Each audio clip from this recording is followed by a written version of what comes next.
Getting our friends together isn't as easy as it used to be. We get it. Life comes at you fast. But trust us, your pals are desperate for a good hang. And when they hear you stock the party with drinks from Drizzly, they'll be banging down your door. Let Drizzly, the go-to app for drink delivery, take care of the supplies. All you need is an excuse. It doesn't even have to be a good one. It's your dog's birthday. The loquats are finally ripe. Whatever. With Drizzly, you can compare prices on a massive selection of beer, wine, and spirits and get them delivered straight to your door, which means you can entice the crew to leave their houses without ever leaving yours. Whatever the occasion, download the Drizzly app or go to drizzly.com. That's DRIZLY.com. Today. Must be 21 plus. Not available in all locations. Man, I wish they had Drizzly when I used to play D&D and Riffs. Maybe it's time for me to start again. Thanks, Drizzly. Hey, it's my song. Let's sing it. It's gonna be freaking awesome. Come on, it's gonna be freaking awesome. You know the words. It's gonna be freaking awesome. That's it. Say, it's gonna be freaking awesome. Yeah!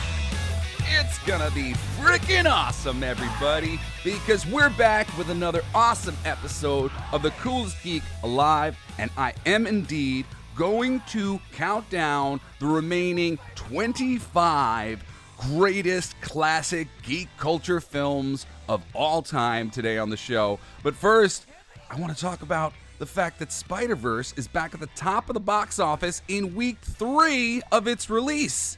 After falling to number 3 last week, it's come back to number 1, and that is unheard of. So, in other news, fans still not racist. Elementals came in second place at the box office. Elemental, which is the biggest flop Pixar has ever had.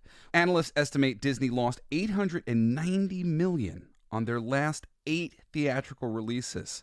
The mainstream media is finally starting to pick up on the underground media that I follow. This was actually originally reported by Valiant Renegade, who's one of the people who I pay attention to get my information from as far as box office is concerned. Very accurate information. He's been talking about all these mistakes that Disney's been making. Many of the things that I've shared with you are little pieces of information that I've got by listening to people like him. Not just him, but him as well. Check out Valiant Renegade on YouTube. Shout out to Valiant. I don't know him personally, but I love him and I love his channel. All right. Spider-Verse 2 made $19.3 million in its third week to top the box office, bringing its total haul to $317 million domestically and $560 million worldwide. The original Spider-Verse, that film only made $384 million worldwide. $384 million worldwide. And it's already made $317 domestically, Spider-Verse 2. This should easily double its predecessor. So tell me again how racist and sexist the people of planet Earth are, let alone the geeks.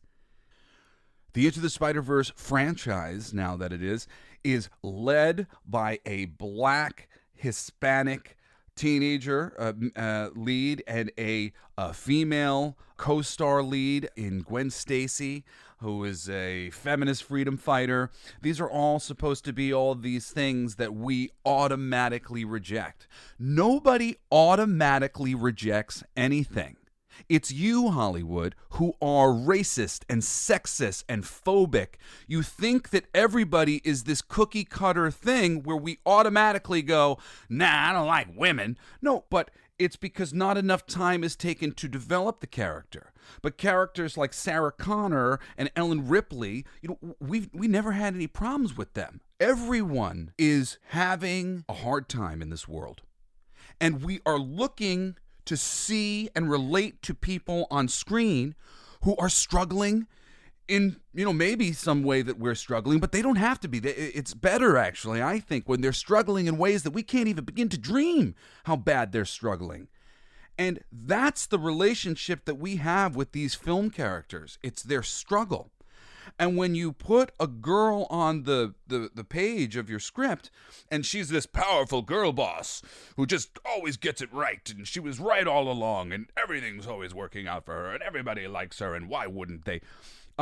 You're doing your character and the actors that play them a disservice, because the audience needs to empathize with their struggle. That's just it.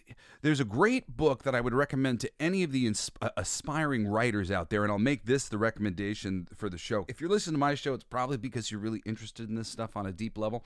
And if you are, Wired for Story, I believe it's called. I don't remember what the author's name is.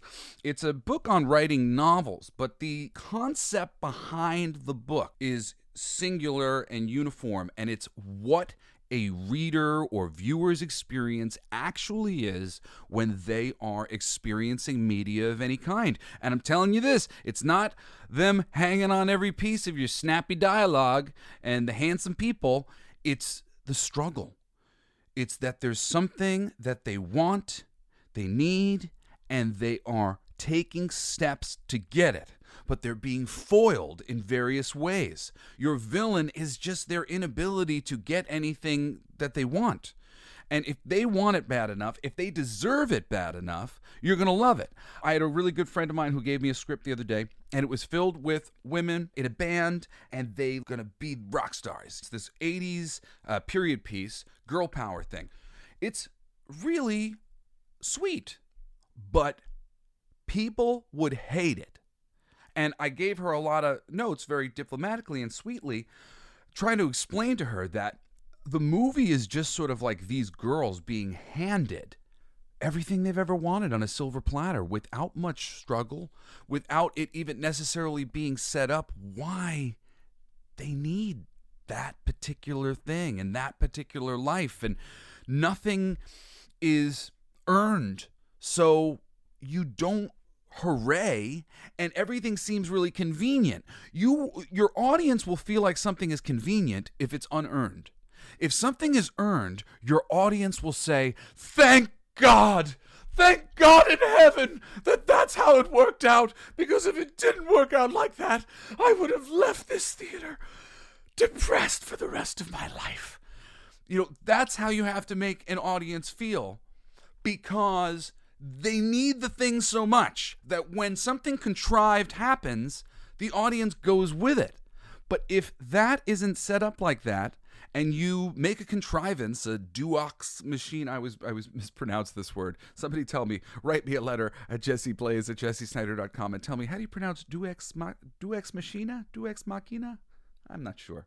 If you need this quick fix that comes from nowhere, the hand of God stepping in, you must make the struggle real, because the struggle is ultimately the only thing that we are really caring about.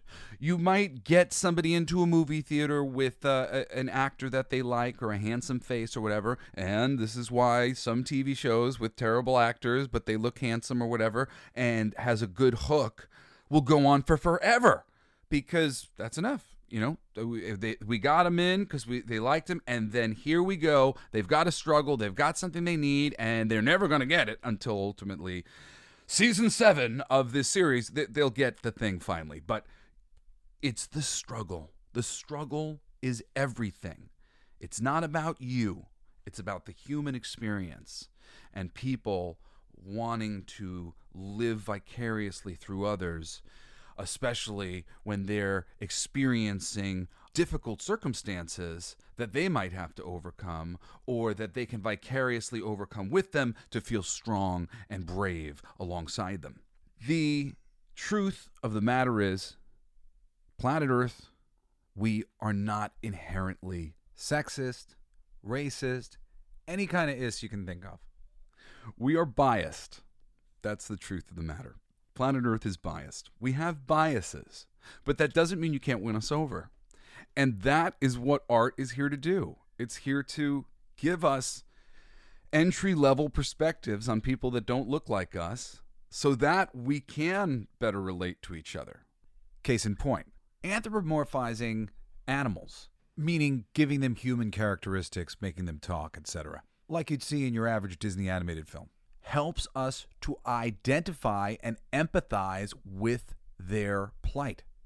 And along the way, it generally teaches us to empathize as well with human beings, even though we're not seeing human beings interacting with each other. We're seeing animals. The point is, being biased is not the same as being racist and sexist, and it's really not fair. And it's this snap judgment of just the whole world, of even Republicans or whoever it is. Most people are very nuanced. And yeah, there's some people who are cookie cutter people and whatnot, but you'll really be surprised when faced with so much information, the people that you get. And I think most people who are listening go, well, I find myself sort of surprising in this way or that way, and I find that people are surprised about me. And yeah, you're a unique snowflake, and so is everybody. And I know people say that that's not true, but most of the time, a lot of the unique snowflakes, they just haven't had a chance to snowflake. They're kind of in a rut, and they're scared, and they're meek, and they don't really know how to express themselves, and they're locked in some of those ways. But that doesn't mean that they're not unique people who have something to offer. And I really believe that we're all just coming from the same place, and we are biased. Start trying to forgive everybody and try to give the benefit of the doubt and think that everybody probably thinks they have a good reason for doing whatever it is that they're doing, whether it's going to see a movie or not going to see a movie. And it doesn't have to be racism and sexism, as Spider-Verse 2 proves for once and all time. Thank you very much. And to just double down for those people out there like me who love information, this film's making history. It's currently at number 16 on the highest grossing animated films of all time, beating up by $25 million and nipping at the heels of Shrek the Third and Minions, which it'll definitely beat. It's number 89 highest grossing film of all time. All of this not accounting for inflation, of course. But it'll take a little less than $300 million more to dethrone the number one animated movie of all time, The Fantastic Four 2. No, I'm just kidding. It's The Incredibles 2. If you don't know, The Incredibles is very much a send-up to The Fantastic Four, which is one of the greatest comic books of all time that's introduced some of the greatest villains of all time, and Marvel has the rights to these characters, and finally we're probably going to be getting some announcements about Fantastic Four soon. Oh, dear Lord, Lord of Geek Culture, please don't let Marvel fuck up the Fantastic Four franchise. Do it justice. Do it justice. Amen. Okay. So if Spider-Verse 2 can keep its momentum, because this is only week 3, and add a little under at least 120, which seems at least reasonable to me, I think it might be able to do the 300 thing if it's got legs. Some of these movies do, and it's a decent one. So 120 million though, that alone, 120 million alone, and it will crack the top 5 animated features and top 30 highest grossing films of all time. Notation for you guys, adjusted for inflation, almost all modern movies bow to films like Sound of Music, Star Wars A New Hope, and Gone with the Wind. The youngest film in the top 10 films, profits adjusted for inflation, is Titanic from 97. So the top 10, the youngest movie is 97, which means every movie up until now is lower than that. Spider-Verse is still doing great in comparison to these films. The real problem in Hollywood these days is they spend so much more than they ever have. They make more, but the profit margins is actually smaller than the profit margins were, I think, 20 years ago because of all of this inflated everything. And I'm going to do a video on it in the future. Anyway, Elemental made $18.46 million this weekend, $65 million total so far. This is the biggest Pixar flop of all time. And Elementals came in second when The Flash came out last week, and Elemental has beaten The Flash. The Flash is now in third place. It's completely tanking. It only made $15.2 million this week. But I've been thinking, The Flash kind of sucked. There's a couple things about it. I was checking out Spider-Man No Way Home and everything that was good about it, and I started to realize that Michael Keaton's inclusion in this film was like 100% member berries. For those of you who don't know what member berries are, or like who don't get that reference, South Park did a great episode where they had these grapes that had little faces, and they would just sort of make references to Star Wars and things that you'd like. And it'd be like, hey, remember the Millennium Falcon? Hey, remember Luke Skywalker? I remember. Oh, member. And it's this notion of sort of just dangling things in your face to make you go, oh, it's that thing that I like, but without giving it any substance. And you know what? I've talked about this before. Super Mario Brothers, I think, has a little bit less substance than I would have loved it to have, even though it is a memberberry fiasco. Like, just everything that you want to see for that franchise is there, but not having any substance is a real crime in itself as well. And granted, the things looking like the thing I like is better to me than it not looking like it, and then getting to some bit of the story.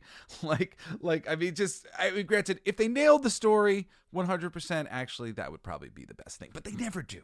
So I don't think that that's possible. So I'll just take it looking pretty damn good, because I know they can achieve that. All right, Hollywood notations. Just make it look great, okay? You can do that much, please. Do that for me. And sorry, that noise was me knocking an action figure off of my desk, because that's what I do. I've got the human fly sitting on my microphone. He's very funny. He's making me laugh.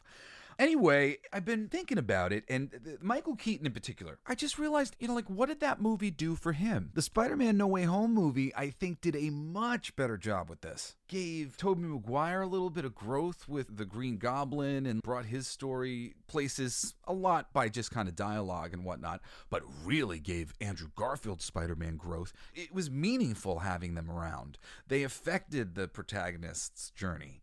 And would you say that Batman participated in the emotional growth? Was there anything? What did Batman do other than show up and quote lines from his previous appearances, which is the total memberberries thing? Let's get nuts. Oh, I remember. In thinking about that, it's just been really bothering me just how damn good The Flash is, and what a disappointment this is, that this is my favorite character, and they made a movie of him, and this is what they made. And clearly the audience has not found its way to it. I think it was really overhyped as being fabulous. I think people's expectations were really low, so generally they liked it. And I'm not knocking anybody for liking it. I mostly liked it too, because I wasn't expecting any of the things that I love about The Flash to be satisfied by it. So I was watching it for what it is. But still, watching it for what it is, I started to kind of rewrite it, because there was one change that I thought should have been made that would have been epic. And that is, if they wanted to do this loose adaptation of the taking Superman out of the prison from the Flashpoint miniseries that Jeff Johns had written, making it this girl, this was when they were trying to set up this universe. But what would have been a much better idea for the fans, and something that we were asking for on some level, it should have been Nicolas Cage in that thing. It should have been, this is the Tim Burton universe. And the Tim Burton universe was supposed to continue with Nicolas Cage as Superman. And he's still alive. I don't understand why we got that weird-ass CGI vision of him in the portal. He's a living person. He's in movies all the time. And we've got a CGI, we got a wax sculpture, fucking Nicolas Cage for his appearance in The Flash. That seems so odd to me. I was like, it wasn't even him in person. But imagine it was. Imagine he flew out of that thing, and the movie ended with Michael Keaton and Nicolas Cage teamed up to make a Justice League of their own. I mean, just as a great fucking ending to that franchise, to just be like, oh yeah, imagine. Wonderful. And then if you did it well enough, the fans would frickin' demand you do something. And then you get an opportunity to do a movie that everybody would like, where you can cast actors from the period that would be expected to be alongside Nick Cage and Michael Keaton in an 80s, 90s franchise. Whatever. You could just nail something like that, because all the trappings of the source material are gone at that point. And that's a fucking great idea for you, DC. That's a great idea for you, Warner Brothers. this, hey, we'll make it a bunch of girls. Girl probably be like Charlie's Angels, but with superheroes. Everybody gonna love it. Everybody loves Charlie's Angels. Everybody loves superheroes. These are the decisions that creative people like me have to rage against. Okay. Anyway, that's my rewriting of The Flash. I'll leave it at that. Box office flops are set to continue this week. Indy 5 comes out, and it is looking bleak for Disney's bottom line. I really do not plan to see this movie. I feel as though somehow by the time Wednesday rolls around, I will have been sucked into a vortex and I will have seen it. But I'm hoping not, because I really don't want to see it because I've heard so many terrible things about it. I have no interest in experiencing something that I'm not going to like. And in principle, I don't really like what I've heard about the Indiana Jones movie.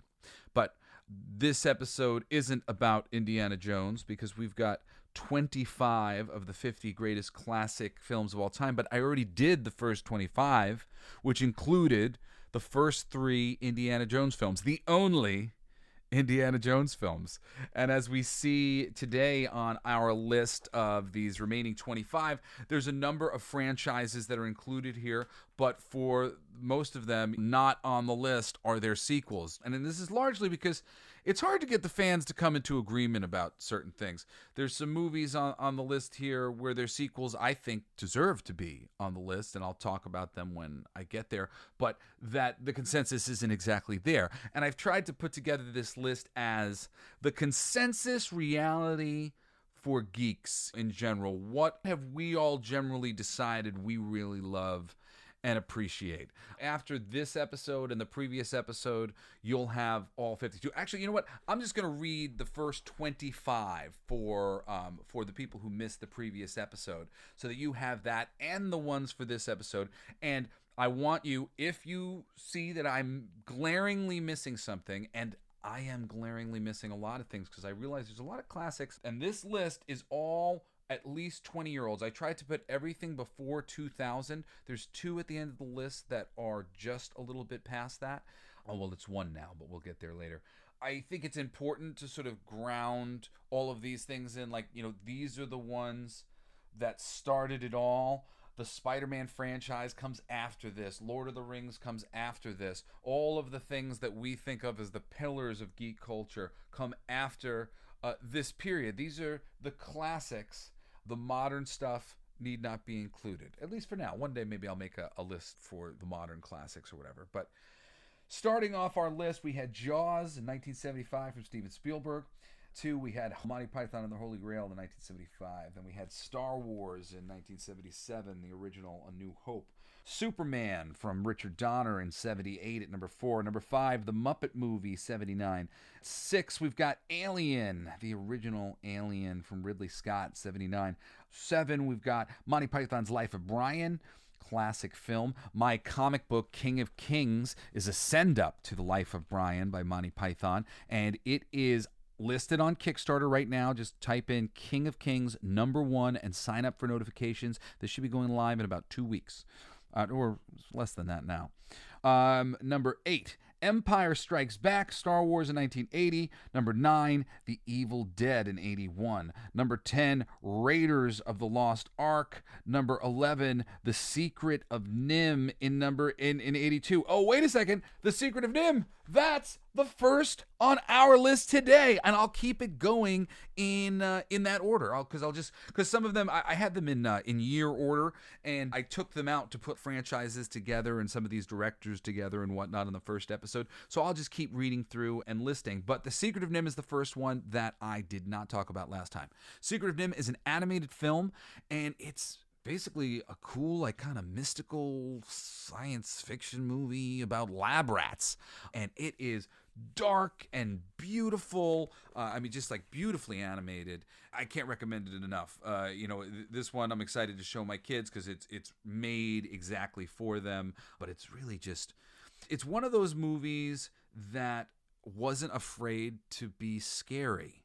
And it is scary, but it's just so powerful and so meaningful, and I think it's really movies like this, these powerful, scary movies, that shape your childhood.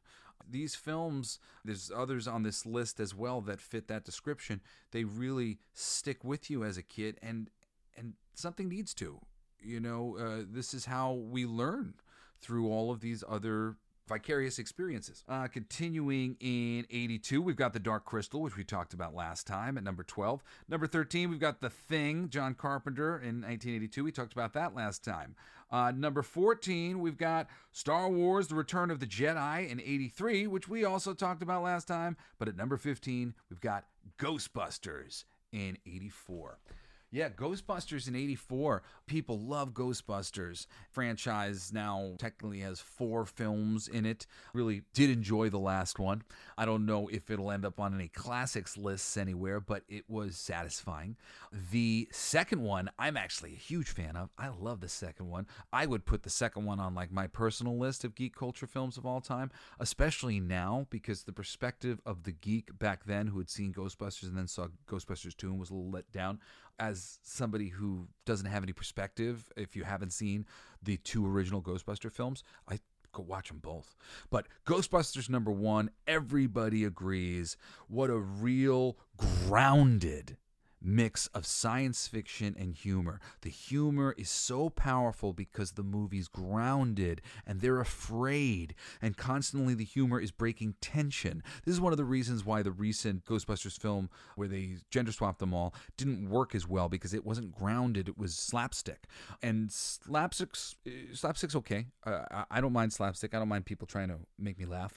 But Ghostbusters was special. It's really a special franchise, and it's special because of this groundedness mixed with this anarchist humor of Bill Murray and the grounded paranormal and science knowledge of Dan Aykroyd, who wrote the script, and this is a real passion for him.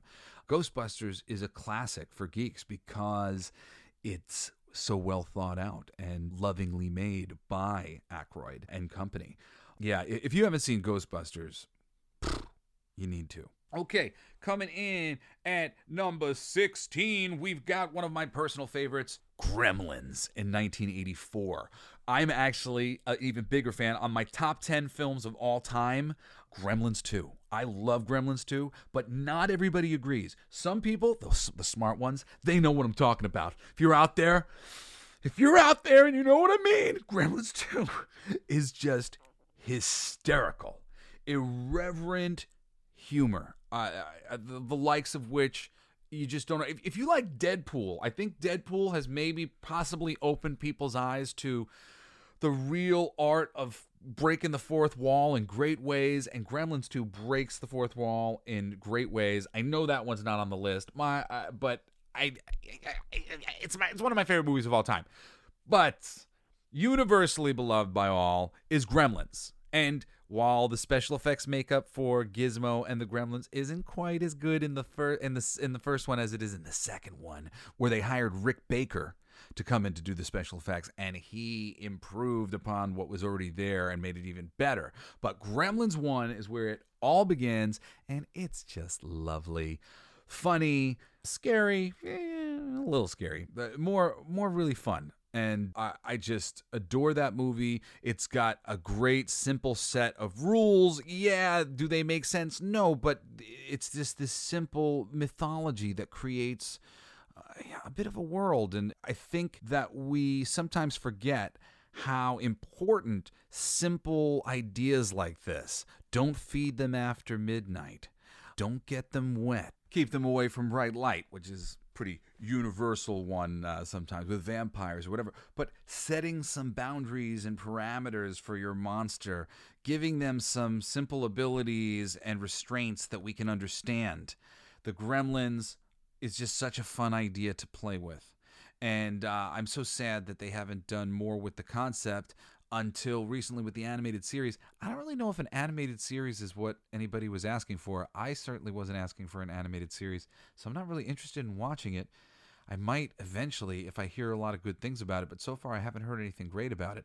I would, however, love a sequel to the frickin' second Gremlins movie so badly.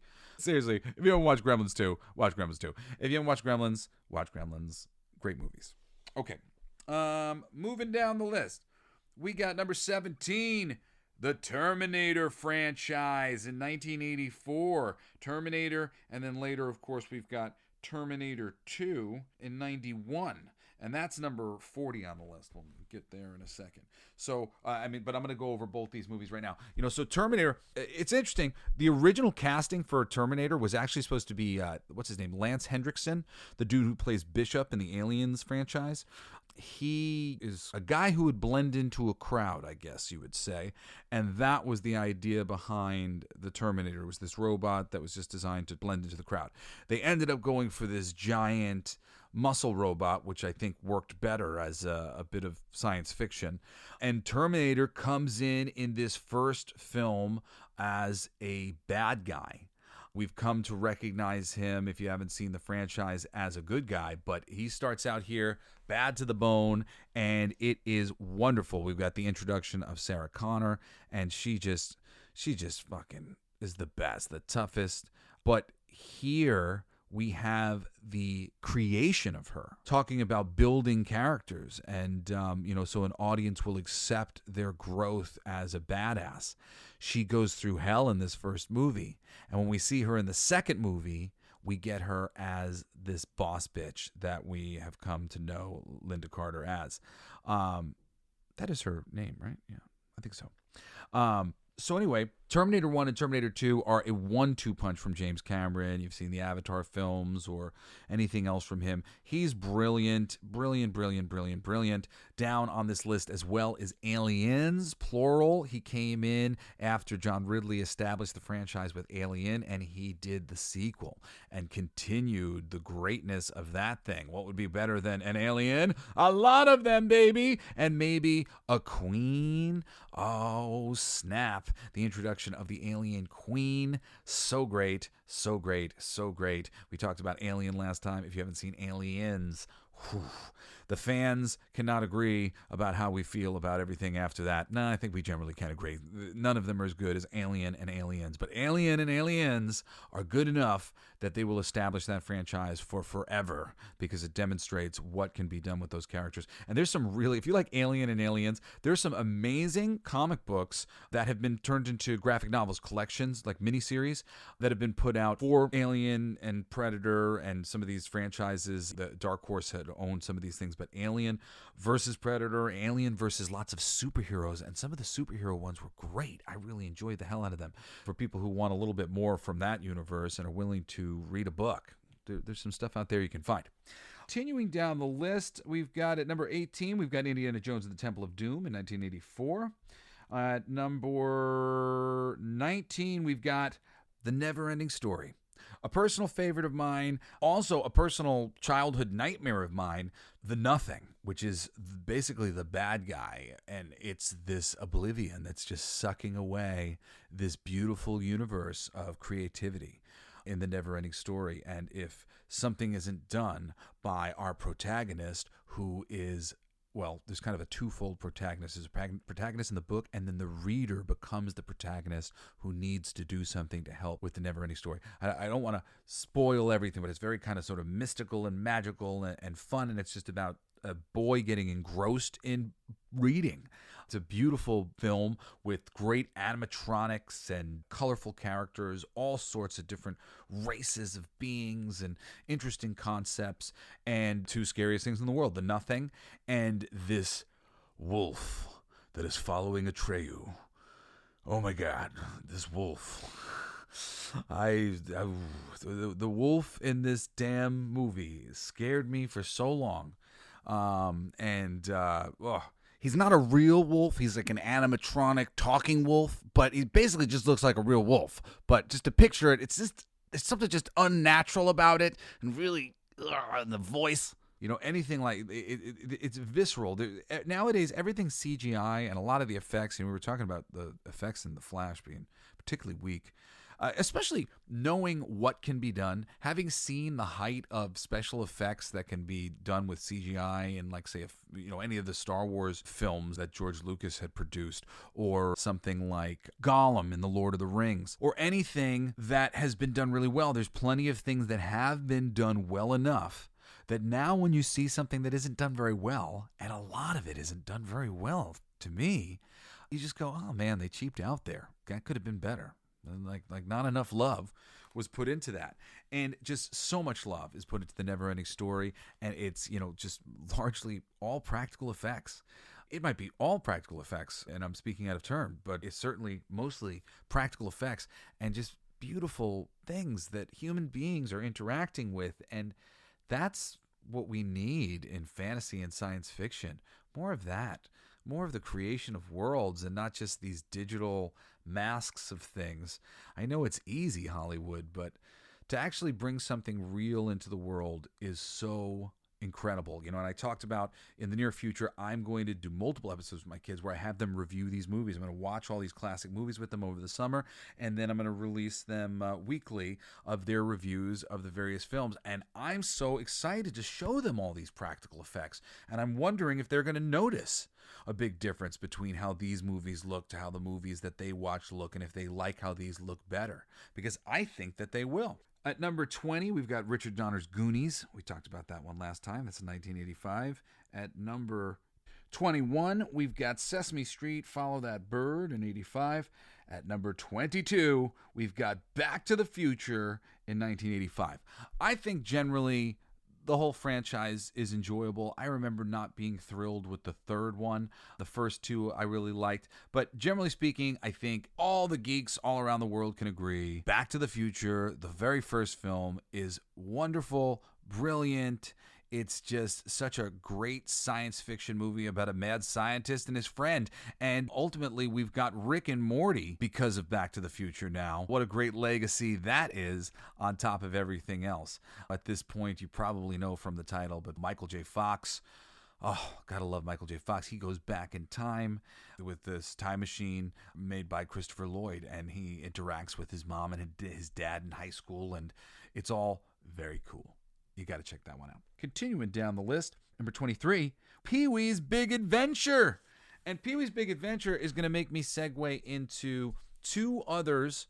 We're going to do Pee-wee's Big Adventure, Batman 89, and Beetlejuice. These three movies are greats for Tim Burton. Tim Burton can sometimes be a little hit and miss with his story stuff, but visually always really stimulating. These three movies sort of embody some of the best of what he did. Pee-wee's Big Adventure actually has a great cameo from my father, Mr. D. Snider. Shout out to you, Dad. And I didn't put this on the list because I'm biased or anything. All right, so get it straight. And you can catch him shooting a music video at the end of the film. So be on the lookout when you're watching that one. It's a great, funny, and one of those also kind of disturbing, scary movies, not afraid to be scary film that I remember so fondly from my childhood. It's really awesome on so many levels, and I just remember being fascinated by Pee Wee Herman and sort of the tone of Pee Wee's Big Adventure, and it definitely made me think.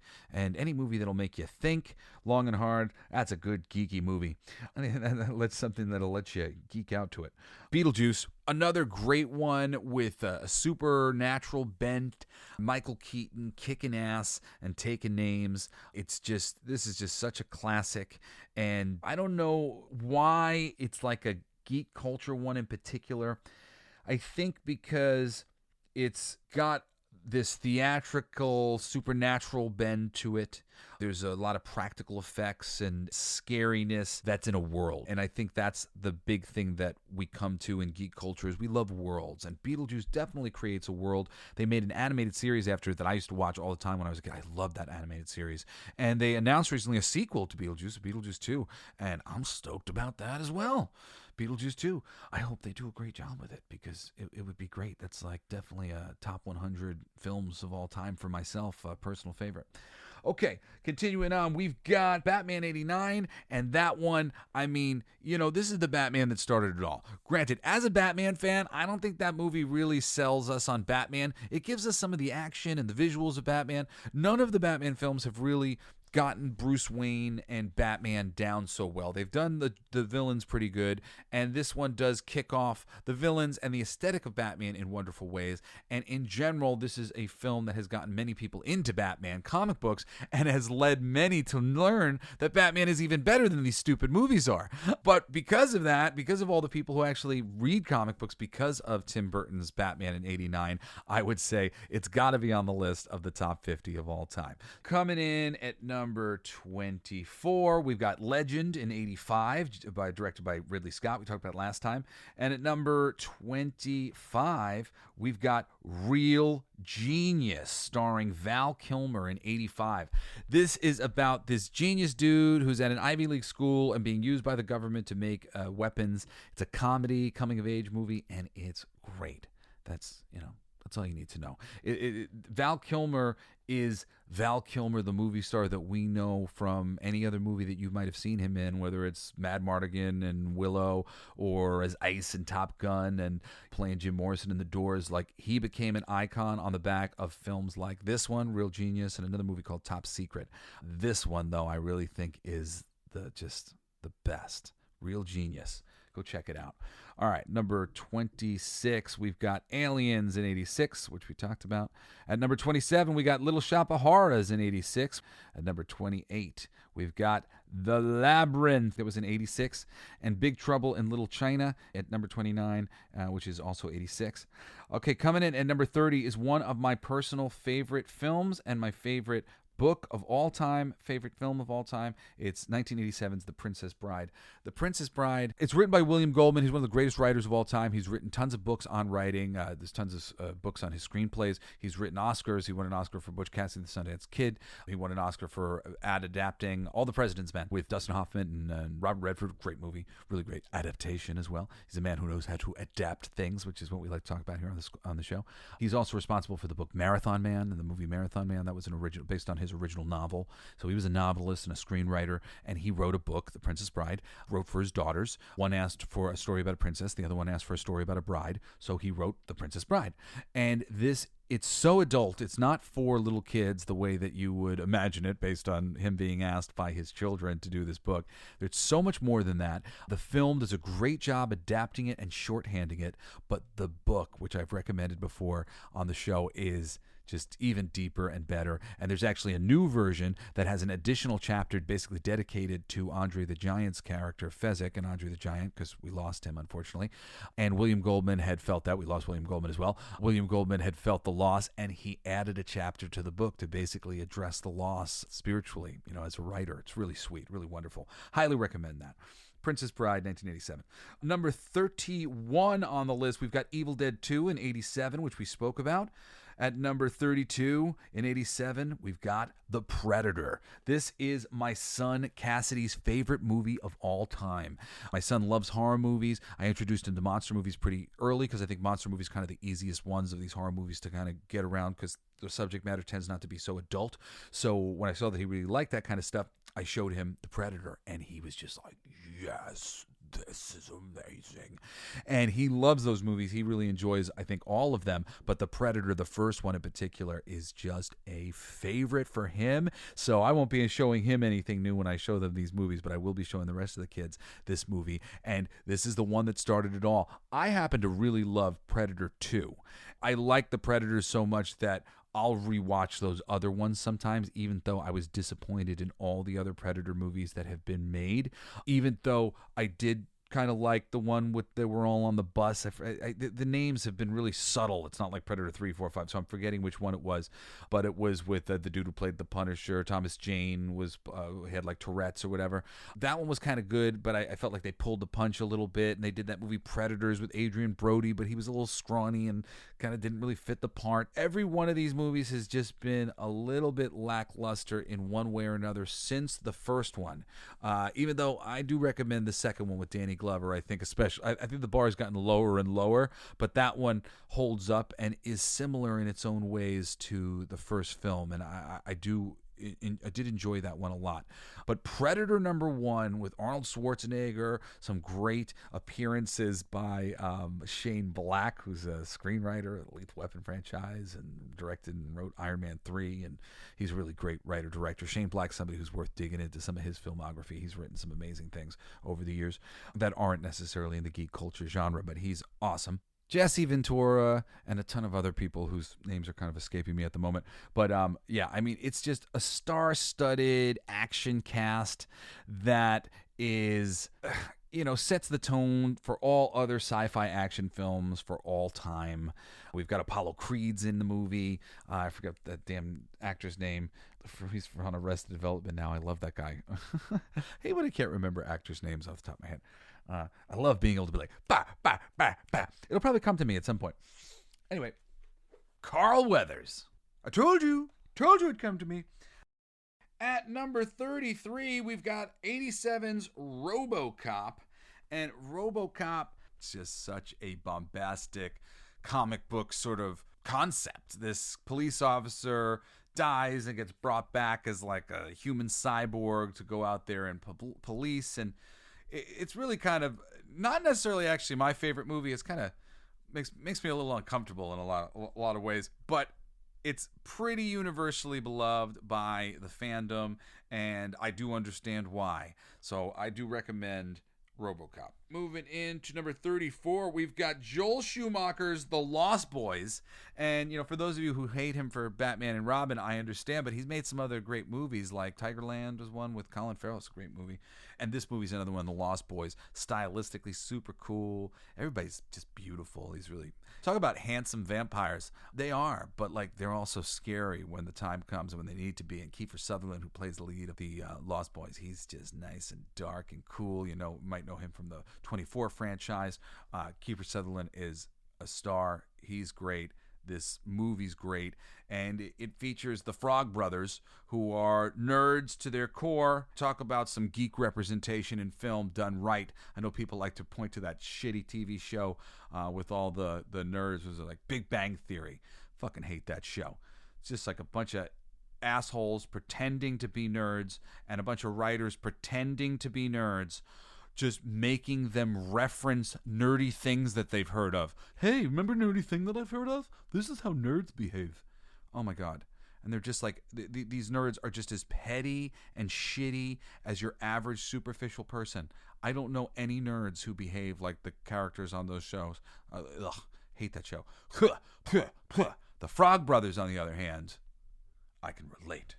I can relate to those guys. And also in 1987, our bonus movie from last week was Spaceballs. And Baseballs, such a great one. But I talked about that last week. At 35, we already talked about Beetlejuice in 1988. At number 36, we've got Robert Zemeckis' Who Framed Roger Rabbit? Partially animated movie. I love partially animated movies. I think it's just such a great novel thing. And Who Framed Roger Rabbit is great. Jessica Rabbit is sexy, and Roger is ridiculous, stupid, but still fun because of his interaction with Eddie Valiant, his foil. And really, that's the strength of the movie, is Bob Hoskins as a foil to Roger Rabbit's manic, crazy humor. And the two of them together really just make magic. And just so many great little Easter eggs. If you're a fan of animation, if you're an animation geek like I am, I'm a Looney Tunes geek, and I love old school animation. And, I'm not as deep into some of these characters like, Betty Boops and things like that as I am the Looney Tunes. But I do love seeing so many of the little references that are here in Who Framed Roger Rabbit. And another brilliant performance by Christopher Lloyd, who, if I didn't mention, plays Doc in Back to the Future franchise. This movie just kills, and I don't know if my children have given it the time of day yet. I'm really excited to share this one with them because I think they'll all be super engrossed by it. 37, UHF in 1989. UHF. Man, UHF. Weird Al Yankovic made this movie, and it just really has his sensibilities to a T. It's zany. It's really geeky. If you are a normal person, not a geek, watching this, you might not want to watch it. But if you are a geek and you consider yourself a geek, watch it because it's great. It's really stupid though. In some fashions, it's stupid, but it's really fun. But this is the thing that makes it like geek. It's like there's an acceptance of brilliant, simple ideas having merit, and there's lots of brilliant, simple, silly ideas on display in this film, and it'll keep you chuckling and sometimes busting out with its just ridiculousness all the way through. This is actually one of my brother Shane's favorite movies of all time. Shout out to my brother Shane. Yo, Shane, if you're listening, love you. UHF, 1989. Great one. At number 38, we've got Indiana Jones and the Last Crusade, also 1989. And at number 39, we've got Batman, 1989. Number 40, Teenage Mutant Ninja Turtles in 1990, which we talked about on the previous episode. 41, we've got Terminator 2, 91. At 42, we've got Star Trek: The Undiscovered Country. And just a little bit further down the list, we've got Star Trek: First Contact in 96. The Undiscovered Country is the one that I picked to introduce my kids to the original series of Star Trek actors in the films. The Star Trek, the motion picture, the first one's not so great. Some of the Star Trek films are weak, especially compared to the series. So I'm kind of going in just to give everybody a place to start. And if you like these films, there are more. And The Undiscovered Country is kind of a good place to start. If you're feeling like you are up for the franchise, you maybe start with Wrath of Khan, the second one, and you can get to The Undiscovered Country, which I think is 4 or 5. Undiscovered Country is really great because it's just got the simple concept of a prison break going on.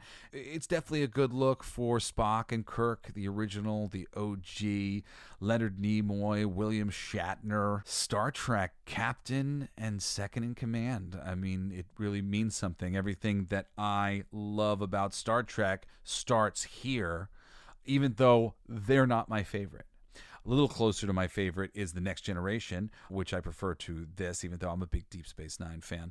Next Generation, they did a bunch of movies. Their movies also, some of them are really great. Some of them are kind of First Contact is a good place to start. It basically gives an origin for Star Trek that's very satisfying to the things that had been set up in the various series prior to this, and executes it all really well and brings these television characters to life on the big screen like the movie stars that they are. Those are the two that I recommend, one for the original series and one for the Next Generation, to get people into the Star Trek series from before the more recent stuff. The more recent stuff, if I haven't spoken about before, I didn't mind the movies. I enjoyed the movies. The casting I thought was really great. But the TV series that have come afterwards, I am not a fan. Continuing down and getting towards the bottom of our list here now, we've got 43, Army of Darkness. 44, we've got Jurassic Park, which we talked about last time. At 45, we've got The Crow in 1994. The Crow is directed by, he directed Dark City, Alex Proyas. And Dark City is also a really great one. That almost made the list. The Crow is a adaptation of James O'Barr's comic book, graphic novel, whatever. I read that series, and The Crow is a lot better than it is. But the basic concept established in The Crow series by O'Barr is really great and novel. And this is a case of elevating material that was not great from an indie comic and turning it into something that's really, really worth your time. And this is Brandon Lee's last role, son of Bruce Lee, his last role because he got killed tragically shooting this film. This movie is a favorite of mine in the superhero genre and a really great case of adapting something and improving upon the source material, which doesn't happen all the time. At 47, we've got The Fifth Element. Because the last one was Star Trek First Contact. The Fifth Element is just amazing, directed by Luc Besson, starring Bruce Willis and Mia Djokovic. If you've been to a comic convention, you've seen somebody cosplaying as a character from The Fifth Element, usually Lilu, Mia Jovovic's character. This is just science fiction done right. It's great. It's got a mystical bent to it as well. It's really just an entertaining film, beautiful to look at, really fun, and really, pop, just larger than life. And, you kind of just can't take your eyes off of it. And a lot of wonderful practical effects. There's just so many good things to say about The Fifth Element. I really, really highly recommend that one. It's a favorite of my ex-wife, Patty. Shout out to Patty. Number 48, Blade in 1998. Blade is amazing, and Blade 2 I'm including as well. That's technically 2002 we crack, but oh my god. Blade, Stephen Norrington, who went on to destroy the League of Ordinary Gentlemen. I don't know if that was his choice, but there is some weakness in this movie and some of the CG effects and things that happen at the end, but everything else is amazing. This is another fabulous reinvention of a comic book character that was, had a part in the comics, but was not defined as well as he is defined here and elevated here to sort of a Batman level. This movie opened the door for so many superhero film adaptations. You just have to thank the gods for it being made in the first place at a time when things like this weren't necessarily being made. Wesley Snipes is incredible. And then the second film, we get Guillermo del Toro starting to do the stuff that he loves to do. Amazing horror, grotesqueness, and casting great people. And I love the second one's got Ron Perlman in it in a villain role. The villains in the second one are so fun, so cool. I mean, just in general, all the villains in this franchise. Stephen Dorff's a great villain too. It's just the Blade franchise is great. The third movie's really a bummer, and I don't recommend that one. But 1 and 2 are awesome. Awesome films, and I would recommend them to everyone. Blade 2 in particular is my top 10, is in my top 10. I love Blade 2 for a number of reasons. Okay, we're getting almost done here now. We got our bonus there. We got at number 49, the last one on the list because 50 is Blade 2, is The Iron Giant in 1999, directed by Brad Bird. Brad Bird has since proven himself in many ways. He's director of Ratatouille, Incredibles 2. He directed one of the Mission Impossible films. He is brilliant. Brad Bird, man, give this guy an award. Iron Giant is so moving. There's this wonderful references to Superman. Hogarth, a little child in the animated film, who has the pet robot essentially, he's a Superman fan. He reads comic books and he teaches the robot how to be heroic by teaching him about Superman. And there's this one wonderful moment at the end of the film that brings it all back together and ties it to Superman and makes it just such a pivotal moment. It makes it the film that made me say it ain't so, Superman, when I saw Man of Steel, when Man of Steel breaks Zod's neck at the end of the movie, and the Hogarth in me, the young Superman fan in me, said, no, that's not Superman. Superman doesn't kill. Breaks your heart. And the last thing that I'm going to say is there's a bonus movie. Now that we've introduced you to Star Trek, it's time to introduce you to parody film Galaxy Quest. Galaxy Quest is so great. I'm so sad that we didn't get a sequel before Alan Rickman passed away, but time for that is over. Alan Rickman's gone now, and what are you going to do? But maybe we still will get a sequel, and maybe it'll be great. The Galaxy Quest basic concept is a spoof on Star Trek and the actors of the crew of Star Trek getting put into a real space situation. All of a sudden it was real, and they're being asked to handle it like it's real because this alien civilization has caught all the reruns of their show and they think it's real. And it is just one of the funniest movies of all time and a geek culture classic. All right, guys, that's it. That's the top 25 geek culture classics of all time. And then, of course, this is with a 20-year gap for it to be considered classic. I am so over time on this show this week that I'm going to save my letter from Kirby D for next episode.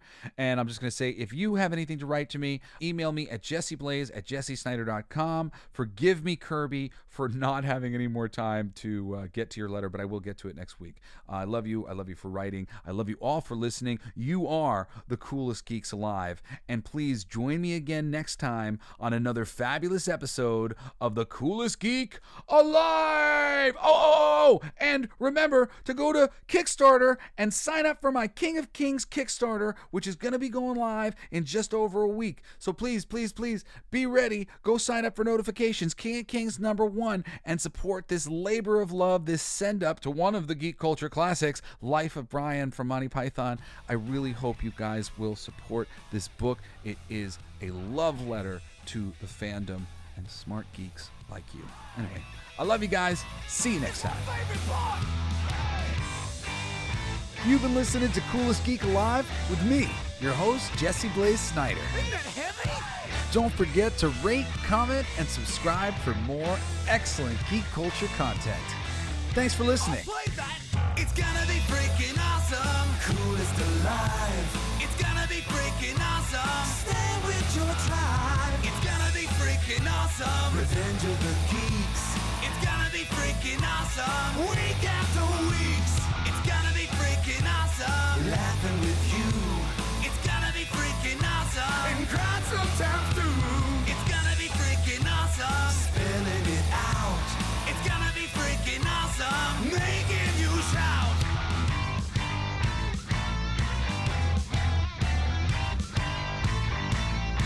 I'm a genius. I got lyrics coming out me bum for days.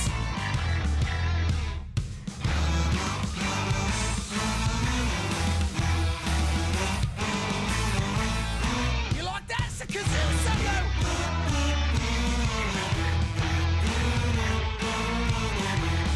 Play that too.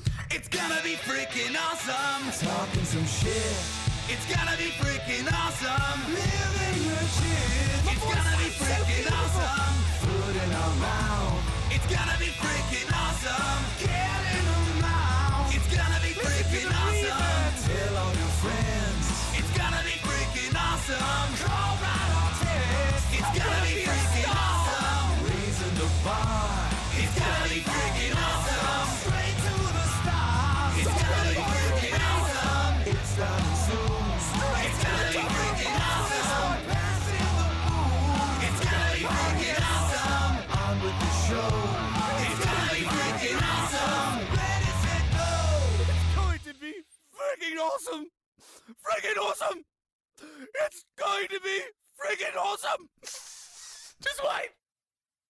You'll see. You'll all see.